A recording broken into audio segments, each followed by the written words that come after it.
So Bandi Sanjay కొడుకు ఏదైతే బండి భగీరథ చేసిన విషయంలో 17 ఏళ్ల మైనర్ అమ్మాయి విషయంలో అతను చేసిన చేష్టలకు గాను చాలామంది రెస్పాండ్ అవుతున్నారు. దీంట్లో సునీతా కృష్ణన్ ఈమె పద్మశ్రీ అవార్డు గ్రహీత. సో ఈమె స్పందించిన విధానం చూద్దాము. ఆమె పోక్సో కేసుపై పరోక్షంగా స్పందించింది సునీతా కృష్ణన్. మీ కొడుకు లైంగిక దాడులు చేస్తే కాపాడే ప్రయత్నం చేయకండి. నేను ఇంతకుముందు వీడియోలో కూడా అదే చెప్పాను కదా.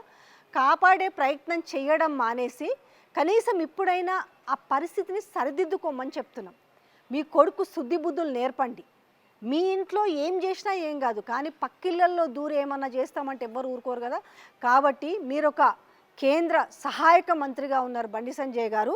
సో మీకు పెద్దలు కూడా సలహాలు ఇస్తున్నారు. సో సునీతా కృష్ణన్ ఇచ్చిన సలహాలలో మీ కొడుకు లైంగిక దాడులు చేస్తే కాపాడే ప్రయత్నం చేయకండి, అలాంటి పనులు చేస్తే శిక్ష తప్పదని తెలిసేలా చేయండి అనేసి పద్మశ్రీ అవార్డు గ్రహీత సంఘ సేవకురాలు సునీతా కృష్ణన్ తన మెసేజ్ను కూడా ఆమె చెప్పడం జరిగింది. చట్టాల గురించి చెప్పమని ఎప్పటి నుంచో చెప్తుంటారు పిల్లలకి. చిన్నప్పటి నుంచి అంటే వాళ్ళొక కనీసము 5th 6th క్లాస్ నుంచన్నా ఖచ్చితంగా మగపిల్లలకైనా ముఖ్యంగా మగపిల్లలకు చట్టాల గురించి తెలియజెప్పాలి.